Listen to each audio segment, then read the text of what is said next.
पूज्यपाद ब्रह्मलीन परम श्रद्धे स्वामी शरणानंद जी महाराज कहते हैं, प्रतीति की ममता, कामना एवं तादात्म्य ने, प्रतीति अर्थात प्रतीत होने की क्रिया, जानकारी, ज्ञान। प्रतीति की ममता, कामना एवं तादात्म्य ने उस तक पहुंचने नहीं दिया जिसकी मांग है।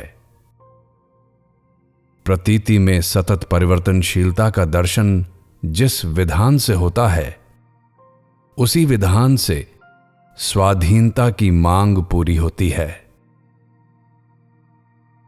प्रतीति में सतत परिवर्तनशीलता जिस विधान से है, उसी विधान से मानव को वह दृष्टि मिली है जिससे वह प्रतीति के परिवर्तन का अनुभव करता है। सतत परिवर्तन होने से प्रतीति का अस्तित्व ही सिद्ध नहीं है, केवल गतिशीलता है। प्रत्येक गति का आकर्षण बिना किसी अस्तित्व के संभव नहीं है। समस्त सृष्टि जिसकी ओर दौड़ रही है, उसी की मांग मानव में है। पर सृष्टि से विमुख हुए बिना उससे अभिन्नता नहीं होती, जिसका संकेत सृष्टि की प्रत्येक गतिविधि निरंतर कर रही है, वही विधान का विधायक है। कर्म कर्ता का चित्र है। कर्म, कर्ता और फल, ये कर्ता के ही रूपांतर हैं। पर यह रहस्य तभी स्पष्ट होता है जब कर्ता उन सभी प्रवृत्तियों का अंत कर देता है जो सर्वहितकारी नहीं है। स्वार्थ भाव में आबद्ध मानव कर्ता, कर्म और फल में जातीय भेद मानता है जो अवैधानिक है। स्वार्थ भाव की उत्पत्ति पराधीनता में जीवन बुद्धि स्वीकार करने से होती है। स्वाधीनता के पुजारी मानव को पराधीनता असह्य वेदना देती है। पराधीनता में असहनीय वेदना का जागृत होना उसी की देन है जो मानव को स्वाधीनता से अभिन्न करना चाहता है। पर इस रहस्य को वे ही मानव जान पाते हैं जिन्होंने अपने को मिली हुई वस्तु, योग्यता, सामर्थ्य आदि से तद्रूप करके नहीं रखा है। मिले हुए से जिसने तादात्म्य कर लिया, वह किसी की देन को अपनी उपज मान लेता है। पर दाता इतना उदार है कि उसे कोई क्षोभ नहीं होता, अपितु वह उसे भी उतना ही प्यार करता है जितना उसको जिसने तादात्म्य का अंत कर दिया है। यद्यपि तादात्म्य के नाश की सामर्थ्य मानव मात्र को प्राप्त है, परंतु सुखासक्ति में आबद्ध होने से वह मिले हुए के तादात्म्य में ही अपने को आबद्ध कर लेता है, जो विनाश का मूल है। यह मानव का अपना बनाया हुआ दोष है, वैधानिक नहीं। अपने बनाए हुए दोषों का अंत करने के लिए ही मानव को अनंत के मंगलमय विधान से विवेक रूपी प्रकाश मिला है। जब तक कर्ता फलासक्ति में आबद्ध है, तब तक कर्ता, कर्म और फल में भेद है। फलासक्ति तथा कर्तव्य के अभिमान से रहित होने पर कर्ता कर्म होकर दूसरों के अधिकार की रक्षा कर स्वयं कर्म और फल से अभिन्न हो जाता है। अर्थात कर्ता, कर्म और फल का भेद मिट जाता है, जिसके मिटते ही कर्ता उसी की प्रीति हो जाता है जिससे उसकी जातीय तथा स्वरूप की एकता है। जिस प्रकार कर्ता, कर्म और फल कर्ता का ही चित्र है, उसी प्रकार विधान विधायक का चित्र है। कर्ता निष्काम होने पर कर्तापन से रहित होता है, पर विधान और विधायक में विधान के रहते हुए भी विधायक ज्यों का त्यों रहता है। सर्वांश में विधान का अनुसरण करने पर विधायक को न मानने पर भी विधायक की प्राप्ति होती है, और विधायक को स्वीकार करने पर भी विधान का अनुसरण अनिवार्य होता है। अनंत का विधान अनंत है।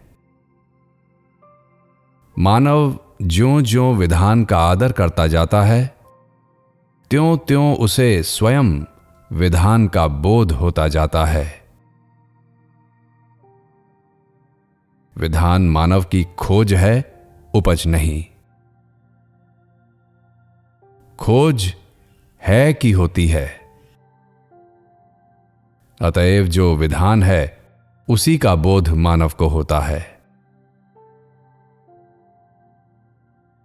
सर्वांश में विधान का आदर करने पर मानव की उससे अभिन्नता हो जाती है, जिसका विधान है। विधान उत्पत्ति विनाश युक्त नहीं है, अपितु अविनाशी है। इससे यह स्पष्ट विदित होता है कि विधान अविनाशी का ही स्वभाव है। मानव विधान से अभिन्न होने पर अविनाशी से अभिन्न हो जाता है। अविनाशी उसे नहीं कहते जो कभी हो और कभी नहीं हो, कहीं हो और कहीं ना हो, और किसी का हो और किसी का नहीं हो। अर्थात जो सदैव है, सर्वत्र है, सभी का है, वही अविनाशी है। इस दृष्टि से विधान का सर्वांश में आदर करने वाला विधान से अभिन्न हो जाता है। जब तक जीवन विधान नहीं होता, तभी तक जीवन में पराधीनता, अभाव और नीरसता रहती है, जो किसी भी मानव को अभीष्ट नहीं है। विधान का आदर पूर्वक अनुसरण करते ही अकर्तव्य की उत्पत्ति नहीं होती, और न कर्तव्य का अभिमान ही शेष रहता है, किंतु कर्तव्य परायणता स्वतः आ जाती है, जिसके आते ही मानव राग रहित हो जाता है। राग रहित भूमि में ही योग रूपी वृक्ष स्वतः उगता है, और उस पर तत्व ज्ञान रूपी फल लगता है, जो प्रेम रूपी रस से परिपूर्ण है। अथवा यूं कहो कि राग रहित होते ही योग, बोध और प्रेम की अभिव्यक्ति होती है। मानव को सजगता पूर्वक इस बात पर विशेष दृष्टि रखनी है कि ज्यों ज्यों वह आंशिक विधान का आदर करता जाता है, उसका परिणाम स्वतः होता जाता है, किंतु उसी आंशिक विकास में जीवन बुद्धि स्वीकार करना विधान का अनादर है। सर्वांश में विधान का आदर करने पर अनंत का विधान अनंत से अभिन्न कर देता है।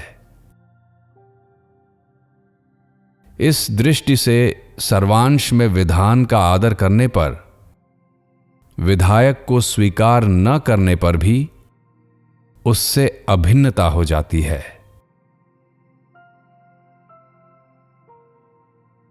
जब तक मानव सर्वांश में विधान का आदर नहीं करेगा, तब तक किसी न किसी अंश में परिच्छिन्नता यानी सीमाबद्धता, ससीमता रहेगी, जो मानव को वास्तविकता से अभिन्न नहीं होने देगी। अर्थात दूरी, भेद और भिन्नता नहीं मिटेगी। अथवा यूं कहो कि योग, बोध और प्रेम से अभिन्न नहीं होने देगी।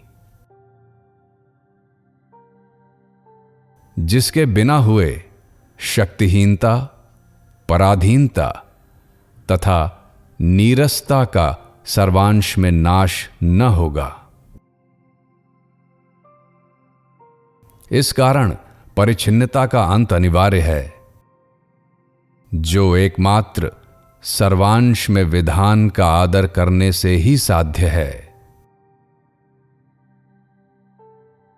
यद्यपि प्रकाश सूर्य नहीं है, किंतु सूर्य से प्रकाश का विभाजन संभव नहीं है। उसी प्रकार विधान विधायक न होने पर भी विधान और विधायक में विभाजन नहीं हो सकता। इस कारण जो मानव विधायक को स्वीकार नहीं करते, पर सर्वांश में विधान का आदर करते हैं, वे भी विधायक से अभिन्न हो जाते हैं।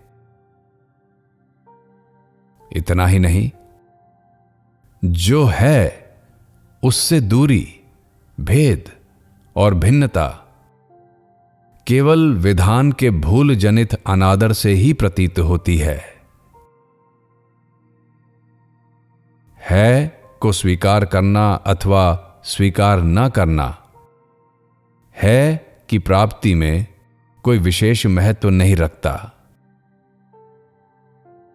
अपनी अपनी रुचि के अनुसार कोई विधायक को स्वीकार कर विधान का आदर करता है और विधायक से अभिन्न होता है, और कोई सर्वांश में विधान का आदर कर विधायक से अभिन्न होता है। यह उस अनंत की महिमा है कि उसकी उपलब्धि सभी को होती है। जिसकी उपलब्धि सभी को नहीं हो सकती, उसको है कहना ही भूल है कि स्वीकृति और अस्वीकृति दोनों ही पथ हैं, एक श्रद्धा का, दूसरा सजगता का। श्रद्धा से है का निर्माण नहीं होता, कारण कि जो स्वतः सिद्ध है उसकी उत्पत्ति नहीं होती। जिसकी उत्पत्ति नहीं होती उसका विनाश नहीं होता। है कहते ही उसे हैं जो उत्पत्ति विनाश रहित है। स्वीकृति से प्रतीति और अस्वीकृति से निवृत्ति उसी की होती है जिसका स्वतंत्र अस्तित्व नहीं है, अर्थात जो नहीं है।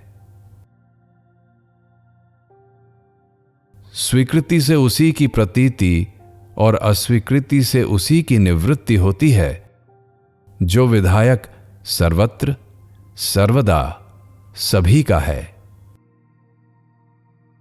उसको स्वीकार करो अथवा ना करो, किंतु विधान के आदर करने मात्र से भी उसकी उपलब्धि होती है। मानव विधान को जानता है और उसका अनुसरण करता है, पर विधायक उसे स्वयं अपना लेता है, यह उसकी महिमा है।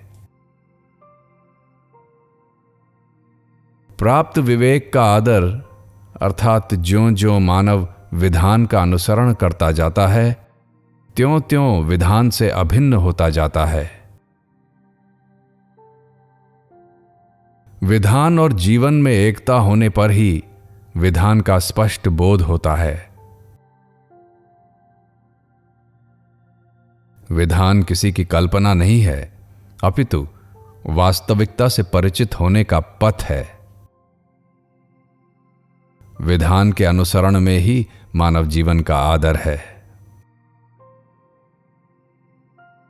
विधान विरोधी प्रवृत्ति मानव में अमानवता को जन्म देती है, जो विनाश का मूल है। अमानवता पशुता से भी गई बीती है। किसी पशु को अमानव कहना पशु की निंदा है। बेचारा पशु प्रकृति के उस विधान में आबद्ध है जो उसे सुख दुख का भोग कराता है। अमानवता में तो विधान विरोधी प्रवृत्ति है, जो सभी के लिए सर्वदा अहितकर है। अमानवता के रहते हुए विकास की तो कौन कहे, लगातार ह्रास ही होता रहता है। पशुता से ऊपर उठने के लिए वैधानिक अवसर है, किंतु अमानवता तो मानव को विकासोन्मुख होने ही नहीं देती, अपितु विकास से विमुख ही करती है। इस दृष्टि से शीघ्रातिशीघ्र प्रत्येक मानव को अमानवता का अंत करना अनिवार्य है, जो एकमात्र विधान का अनुसरण करने पर ही संभव है।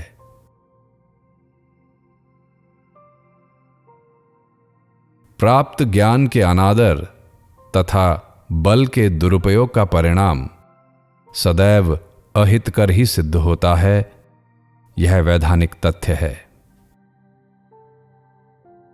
फिर भी मानव निज ज्ञान का अनादर तथा बल का दुरुपयोग कर बैठता है। यह मानव की अपनी भूल है, प्राकृतिक नहीं। अब यदि कोई यह कहे कि ऐसा विधान क्यों नहीं है कि मानव किसी भी प्रकार निज ज्ञान का अनादर तथा बल का दुरुपयोग न कर पाता, यदि यह बात वैधानिक हो जाती तो क्या मानव अपने आप का अनुभव कर सकता था? कदापि नहीं। अपना भास होने से ही मानव सृष्टि के संबंध में विचार करता है। मानव विश्व नियंता की सर्वश्रेष्ठ रचना है। यदि उसे स्वाधीनता न मिली होती तो उसकी श्रेष्ठता सिद्ध नहीं होती। तब प्राप्त ज्ञान के अनादर और बल के दुरुपयोग का प्रश्न ही नहीं उठता। किंतु मानव के रचयिता को मानव इतना प्रिय है कि उसे उसकी स्वाधीनता रखते हुए उसको सभी के लिए उपयोगी होने की बात मंगलमय विधान में है। विधान का अनुसरण प्रत्येक मानव को मानवता से अभिन्न कर देता है। मानवता की अभिव्यक्ति होने पर मानव जीवन सभी के लिए उपयोगी सिद्ध होता है। यह विधान की महिमा है। मानव स्वभाव से ही अपने में किसी न किसी प्रकार की निर्बलता पाता है, पर उसे सदैव निर्बल बना रहना अभीष्ट नहीं है। निर्बलताओं का ज्ञान प्राप्त विवेक के प्रकाश में ही होता है। निर्बलताओं का ज्ञान निर्बलताओं से रहित होने की प्रेरणा देता है। सीमित बल का दुरुपयोग करने पर ही निर्बलताएं उत्पन्न होती हैं। प्राप्त बल के दुरुपयोग में विधान का अनादर है। विधान का आदर करने पर न तो मानव बल का दुरुपयोग ही करता है और न बल का अभिमान। मिले हुए बल का अभिमान मानव को परिच्छिन्नता, सीमाबद्धता या ससीमता में आबद्ध करता है। परिच्छिन्नता भेद तथा भिन्नता को जन्म देती है, जो अवनति का मूल है। किसी की दी हुई वस्तु, सामर्थ्य योग्यता को अपनी मान लेना और उससे तद्रूप होना विधान विरोधी कृत्य है। विधान का आदर करते ही निर्ममता यानी निर्मोहता की अभिव्यक्ति होती है, जिसके होते ही निर्भिमानता, समता, निर्विकारता आदि दिव्य गुणों से अभिन्नता होती है, जो विकास का मूल है। विधान का आदर करने पर मानव किसी अन्य से शासित नहीं होता और न उसे किसी पथ प्रदर्शक की अपेक्षा होती है, कारण कि विधान अपने पर अपने शासन का पाठ पढ़ाता है और विधान का अनुसरण करने पर पथ का दर्शन स्वयं होता है। ज्यों-ज्यों मानव अपने पर अपना शासन करता जाता है, त्यों-त्यों उत्पन्न हुई निर्बलताएं अपने आप मिटती जाती हैं और निर्दोषता से अभिन्नता हो जाती है। निर्बलताएं उत्पन्न होती हैं, इस कारण उनका विनाश होता है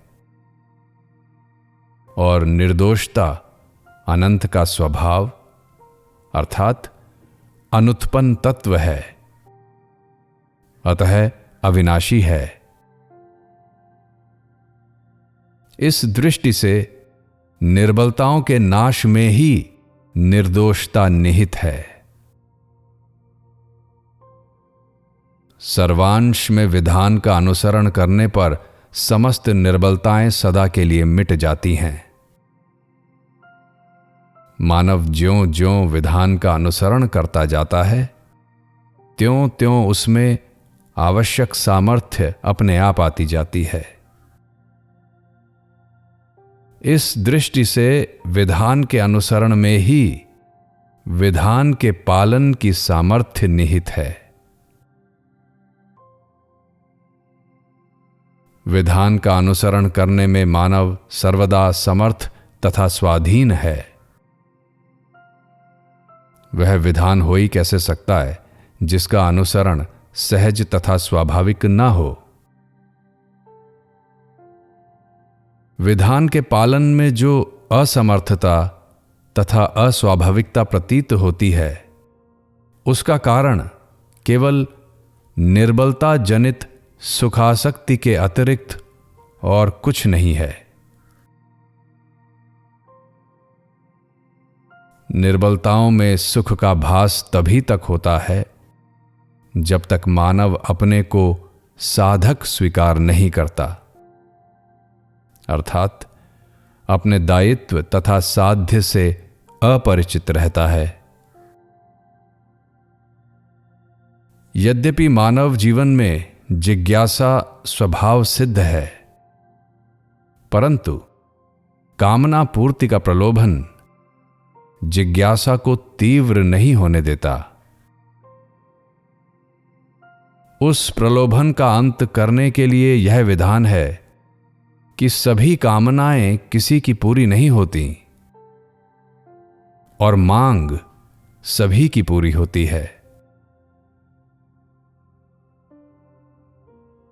कामना अपूर्ति जनित व्यथा भले ही मानव को न भाती हो, पर उस व्यथा के बिना कामना पूर्ति की पराधीनता का नाश तथा कामना निवृत्ति की शांति की अभिव्यक्ति ही नहीं होती। इस दृष्टि से कामना अपूर्ति का विधान विकास का मूल है। पर यह रहस्य तभी स्पष्ट होता है जब मानव अपने ही द्वारा अपनी मांग को जानने का प्रयास करता है।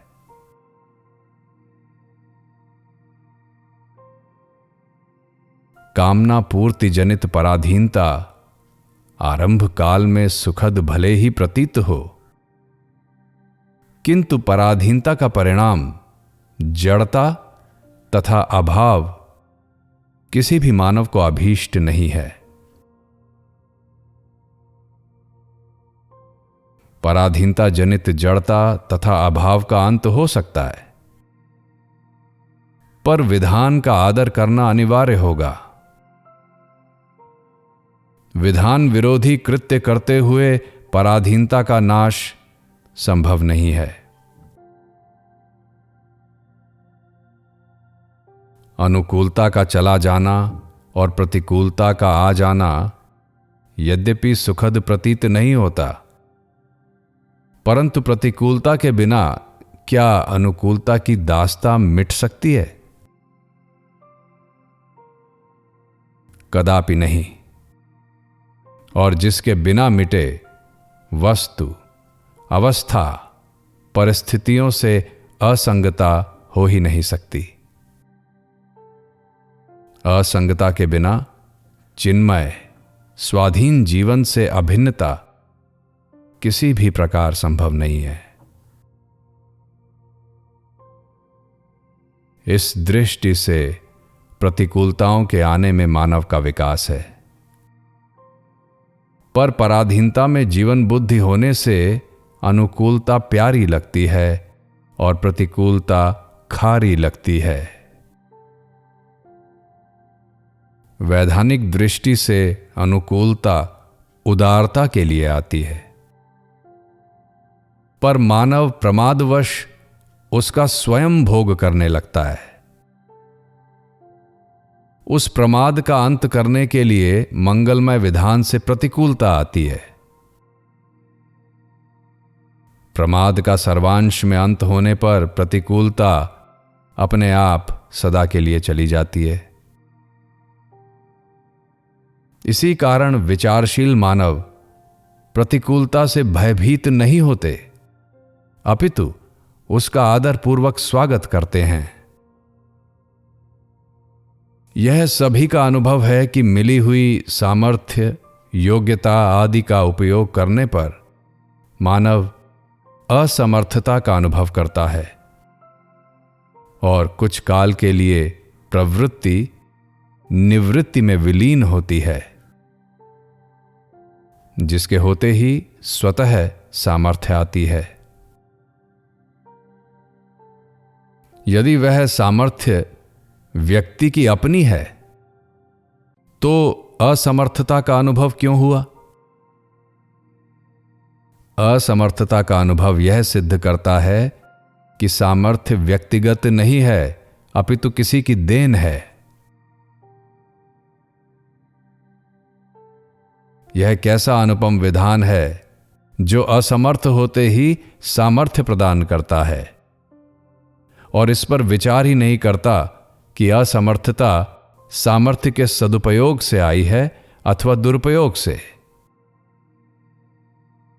दुरुपयोग और सदुपयोग यह मानव की रुचि है। विधान का विरोध करने पर दुरुपयोग और आदर करने पर सदुपयोग होता है। यह कैसा उदार विधान है कि वह दुरुपयोग करने पर भी सामर्थ्य प्रदान कर सदुपयोग करने का अवसर देता है। इस प्रकार का उदारतापूर्ण विधान उसी का हो सकता है जो सभी का अपना हो। अपने परम सुहृद के मंगलमय विधान का अनादर करना अपनी ही भूल है, जिसका मानव जीवन में कोई स्थान नहीं है। स्वाधीनता काल में ही विधान के आदर का प्रश्न है। परतंत्र तथा असमर्थ प्राणी पर विधान के पालन का दायित्व नहीं है।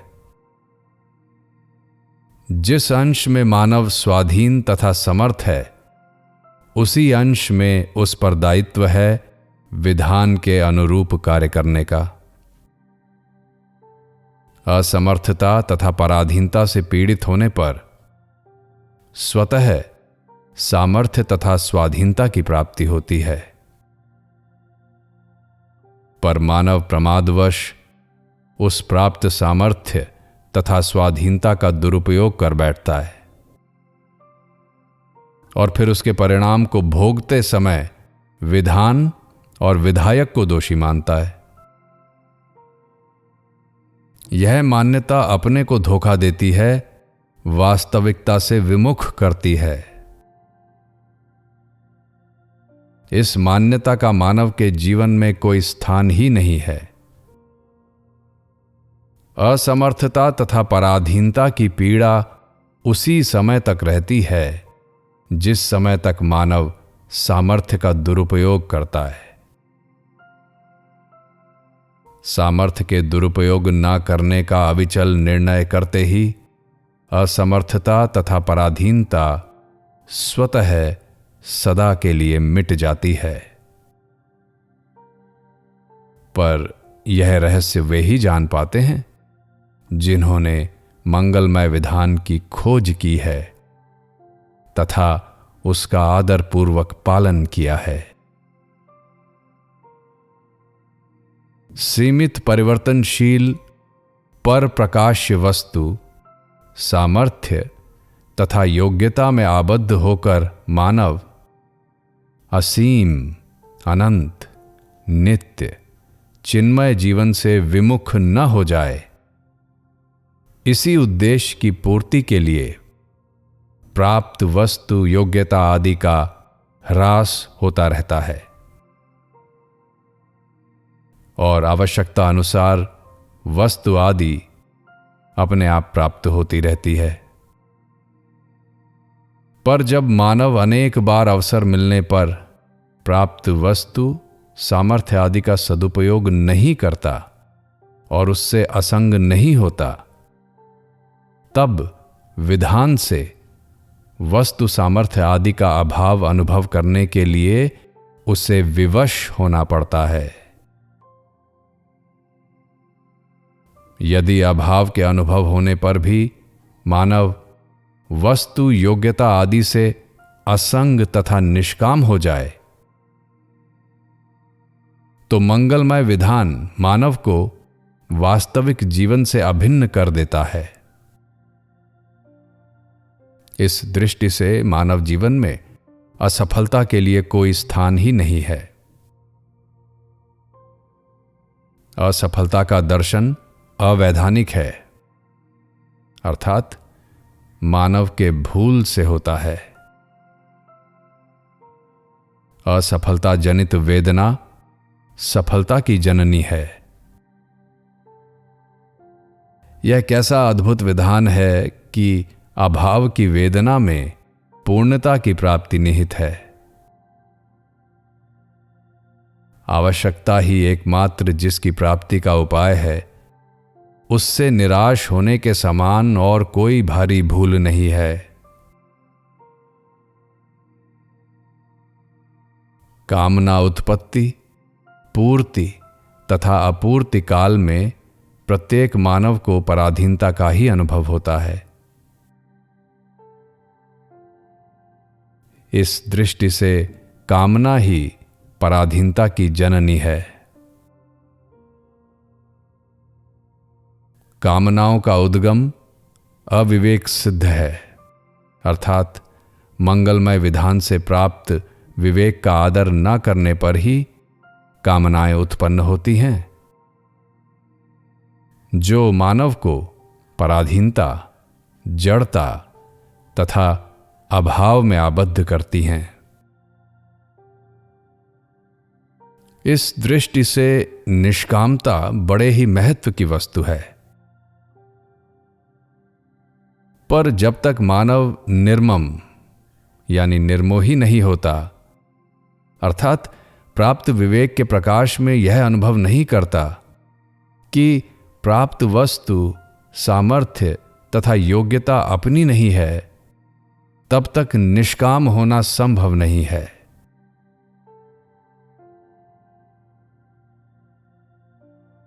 निष्काम होने के लिए निर्मम होना अनिवार्य है, जो विवेक सिद्ध है,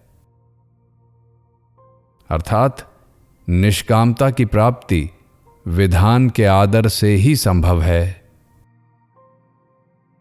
विधान का अनादर करना अपने ही द्वारा अपना सर्वनाश करना है। विधान का महत्व अनुभव करने के लिए अपने पर अपने जाने हुए का प्रभाव अनिवार्य है। जाने हुए का प्रभाव किए हुए की आसक्ति के नाश में समर्थ है। आसक्ति का नाश होते ही नित्य योग की प्राप्ति तथा भोग के राग की निवृत्ति स्वतः होती है और आसक्ति का अंत केवल जाने हुए का आदर करने में ही निहित है। इस कारण विधान का पालन सर्वतोमुखी विकास का मूल है। कामनाओं की निवृत्ति तथा जिज्ञासाओं की पूर्ति एवं प्रेम की प्राप्ति विधान के पालन में ही है। निष्कामता से उदित परम शांति तथा जिज्ञासा पूर्ति से प्राप्त वास्तविकता एवं प्रेम से नित नव रस की अभिव्यक्ति में ही मानव जीवन की पूर्णता है। इस दृष्टि से कामनाओं की निवृत्ति, जिज्ञासाओं की पूर्ति एवं प्रेम की प्राप्ति में ही जीवन है, जो विधान का आदर करने पर मानव को स्वतः प्राप्त होता है।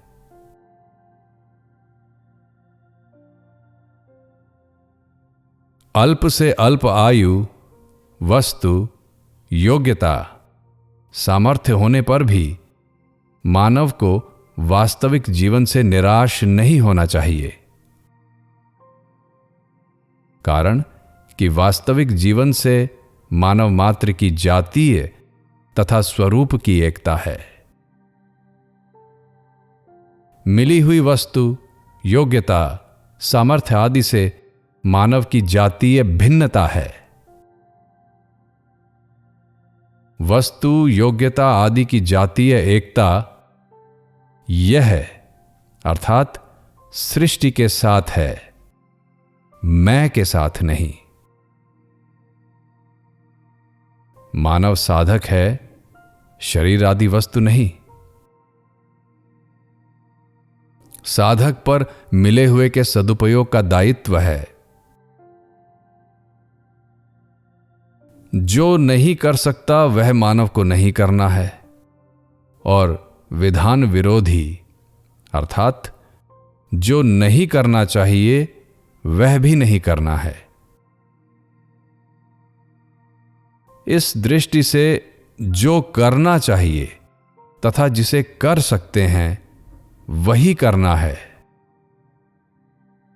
और उसी का यह फल होगा कि वह वास्तविक जीवन से अभिन्न हो जाएगा। जब ऐसा उदार तथा स्नेह से परिपूर्ण विधान है, तब अल्प से अल्प सामर्थ्य होने पर भी वास्तविकता से निराश होने के लिए कोई स्थान नहीं है। इतना ही नहीं, आवश्यकता अनुसार आयु, सामर्थ्य, योग्यता एवं वस्तु सफलता के लिए मानव को मंगलमय विधान से स्वतः मिलती रहती है।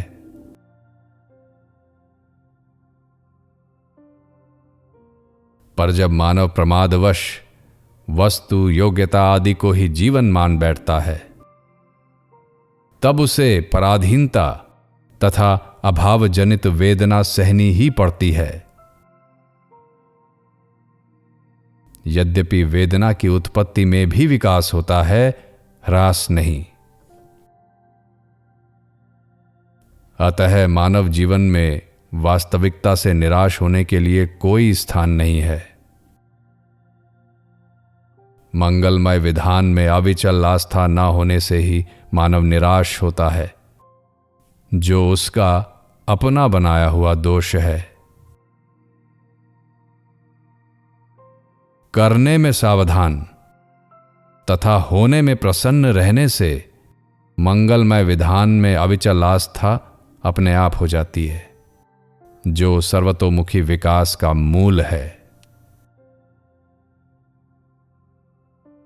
विवेक विरोधी कर्म, संबंध तथा विश्वास का अंत करने पर करने में सावधानी स्वतः आ जाती है, जिसके आते ही प्रत्येक कार्य के अंत में निश्चिंतता तथा निर्भयता की अभिव्यक्ति होती है। और फिर जो हो रहा है उसमें अपने हित का ही दर्शन होता है, जो प्रसन्नता प्रदान करने में हेतु है। मिले हुए का आश्रय बनाए रखना और उसका सदुपयोग न करना विधान विरोधी कार्य है। मिले हुए का आश्रय सर्वाधार से विमुख करता है और उससे विमुख होते ही मानव उसमें आबद्ध हो जाता है, जिसकी प्रतीति तो होती है पर प्राप्ति नहीं होती। अर्थात प्रतीति के आकर्षण से मानव को नित्य प्राप्त की विस्मृति हो जाती है, जिसके होते ही उत्पन्न हुई वस्तु, परिस्थिति, अवस्था आदि से तादात्म्य हो जाता है और फिर उसकी दृष्टि बिना दृश्य के स्थिर नहीं होती और दृश्य में स्थिरता नहीं है। ऐसी दशा में चित्त बिना आधार के शांत नहीं होता। उसका परिणाम यह होता है कि उसका चिंतन होने लगता है जो नहीं है। नहीं के चिंतन ने ही जो है उससे दूरी, भेद तथा भिन्नता का भास कराया है, जिसकी निवृत्ति केवल विधान के आदर में ही निहित है। विधान का आदर करते ही मिले हुए का आश्रय मिट जाता है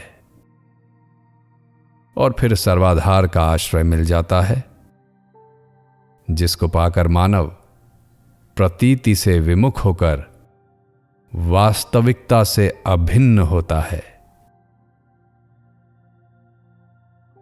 मिले हुए का दुरुपयोग करने पर मिले हुए की आसक्ति नाश नहीं होती, अपितु मिले हुए के न रहने पर भी उसकी ममता तथा कामना ज्यों की त्यों रहती है। ममता विकारों की और कामना अशांति की जननी है। विधान का आदर करने पर मिले हुए के दुरुपयोग की रुचि नाश हो जाती है, जिसके होते ही सदुपयोग स्वतः होने लगता है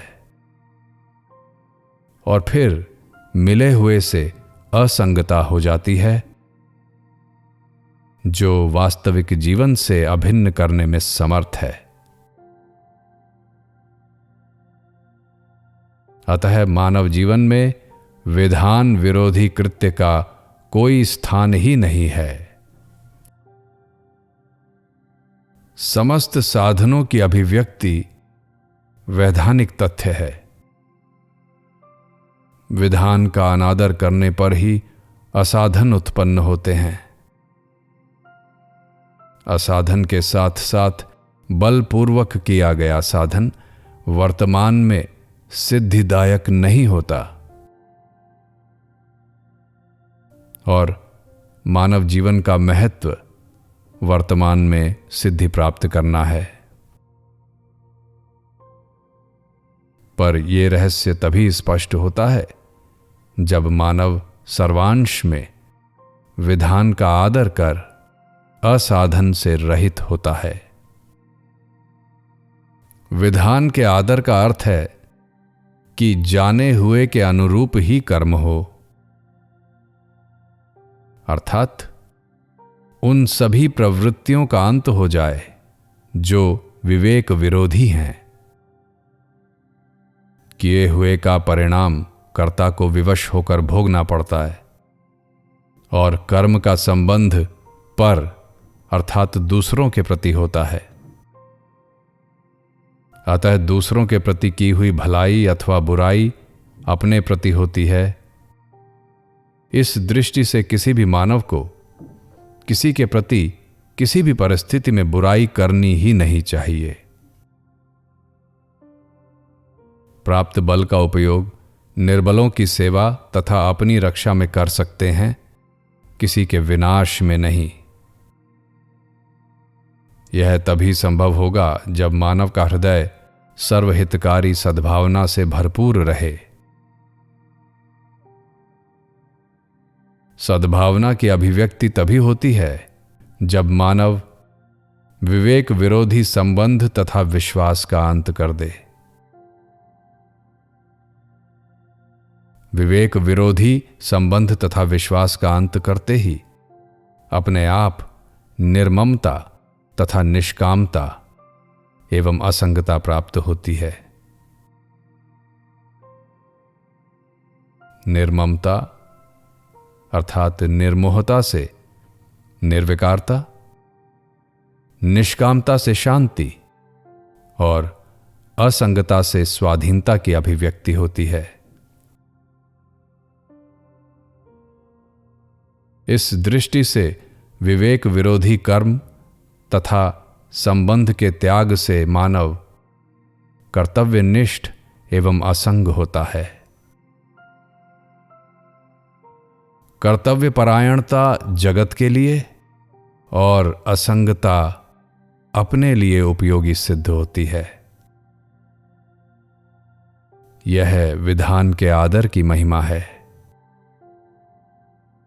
विवेक विरोधी विश्वास का अर्थ है उत्पन्न हुई वस्तु, अवस्था, परिस्थिति में विश्वास। जब यह स्पष्ट ही है कि वस्तु, अवस्था, परिस्थितियों में सतत परिवर्तन है, तो उनका विश्वास विधान विरोधी विश्वास है। विधान विरोधी विश्वास के त्याग में ही प्रभु विश्वास की अभिव्यक्ति होती है, जिसके होते ही मानव में शरणागत होने की सामर्थ्य आ जाती है। शरणागत होते ही मानव शरण्य के लिए उपयोगी सिद्ध होता है। अर्थात शरणागत शरण्य की प्रीति हो जाता है। प्रीति में उसी की सत्ता होती है जिसकी वह प्रीति है। अतः प्रीति होकर मानव उसके लिए उपयोगी होता है जो सर्व का आश्रय तथा प्रकाशक है और जिसकी कृपा शक्ति ने भोगार्थी को कर्म सामग्री और मोक्षार्थी को विचार प्रदान किया है। कर्म सामग्री किसी मानव की व्यक्तिगत संपत्ति नहीं है और कर्मानुष्ठान के लिए कर्तव्य का ज्ञान भी उसे मिला है। वैधानिक दृष्टि से मिले हुए के सदुपयोग में ही मानव का अधिकार है। किए हुए सदुपयोग तथा दुरुपयोग का फल विधान निर्मित है। यद्यपि दुरुपयोग करने की प्रेरणा वैधानिक नहीं है, परंतु मानव विवेक विरोधी कर्म द्वारा प्राप्त कर्म सामग्री का दुरुपयोग कर बैठता है, जो ह्रास का मूल है। विधान का आदर करने पर विवेक विरोधी कर्म, संबंध तथा विश्वास का अंत स्वतः हो जाता है, जो विकास का मूल है। अब यदि कोई यह कहे कि उत्पन्न हुई वस्तु, अवस्था, परिस्थिति के विश्वास का अंत करना तो अनिवार्य है, कारण कि जिसमें नित्य संबंध संभव नहीं है, उसका विश्वास भूल के अतिरिक्त और कुछ नहीं है। परंतु बिना जाने प्रभु के विश्वास की क्या आवश्यकता है? इस संबंध में विचार करने से यह स्पष्ट विदित होता है कि यदि मानव निर्विकारता, शांति एवं स्वाधीनता में संतुष्ट है और वह अपने में किसी प्रकार की परिच्छिन्नता यानी सीमाबद्धता नहीं पाता तथा उसमें भेद और भिन्नता की गंध भी नहीं रहती, तब तो प्रभु विश्वास अपेक्षित नहीं है। परंतु यदि मानव पूर्व परिस्थिति पर विचार करे तो उसे यह स्वीकार करना पड़ता है कि जिस साधन से मुझे निर्विकारता, शांति और स्वाधीनता प्राप्त हुई, वह साधन किसकी देन है? यदि वह अपनी ही है, फिर असाधन क्यों उत्पन्न हुआ, जिसके कारण मानव अशांति, पराधीनता, जड़ता आदि में आबद्ध हो गया? असाधन का मूल विधान का अनादर है। यदि समस्त साधन अपनी ही विभूति है, तो विधान का अनादर क्यों किया? इससे यह स्पष्ट विदित होता है कि विधान के अनादर में मानव की भूल ही हेतु है। भूल जाने हुए की होती है, अर्थात विधान के जानते हुए भी उसका अनादर मानव ही ने किया। जो भूल कर सकता है वह स्वरूप से साधन युक्त नहीं है। हां, यह अवश्य है कि भूल का कोई स्वतंत्र अस्तित्व नहीं होता। इस कारण भूल के नाश से ही असाधन सदा के लिए नाश हो जाता है और साधन तत्व से, जो साध्य का स्वभाव होने से अविनाशी है, मानव की अभिन्नता होती है। असाधन को मानव अपने में आरोप करता है और साधन से अभिन्न होता है।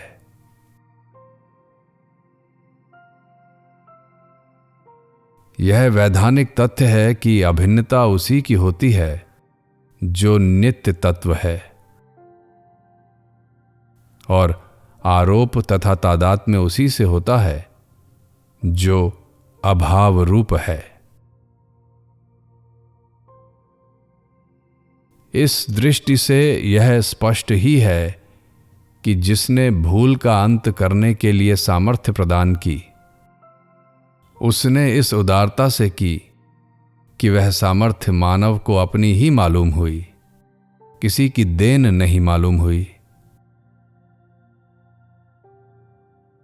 इसका अर्थ यह नहीं है कि यदि कोई इतना अपना है जो अपने से भी अधिक अपना हितैषी है, तो उसमें आस्था, श्रद्धा, विश्वास न किया जाए। इसका परिणाम यह होगा कि दोनों ही बातें अपनी ही अवस्थाएं होंगी। यदि पुनः पूर्व अवस्था हो गई तो निर्विकारता, शांति, स्वाधीनता वास्तविक न रहकर काल्पनिक हो जाएगी। इस कारण अविनाशी जीवन के अस्तित्व को स्वीकार करना निर्विवाद सिद्ध है। तभी मानव सदा के लिए वस्तु, अवस्था, परिस्थितियों की दास्ता से रहित वास्तविक जीवन से अभिन्न हो सकता है।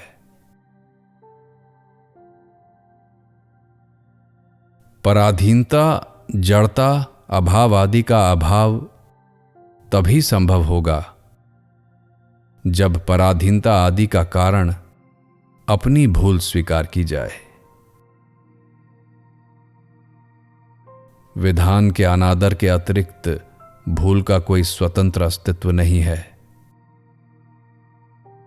विधान है, मानव को उसका बोध है, पर असावधानी के जाने हुए का प्रभाव न अपनाकर किए हुए की आसक्ति में आबद्ध हो जाने से भूल पोषित होती है। विधान से प्राप्त वेदना से भूल का अंत होता है, जिससे किए हुए की आसक्ति मिट जाती है और जाने हुए का प्रभाव हो जाता है, जिसमें सर्वतोमुखी विकास निहित है।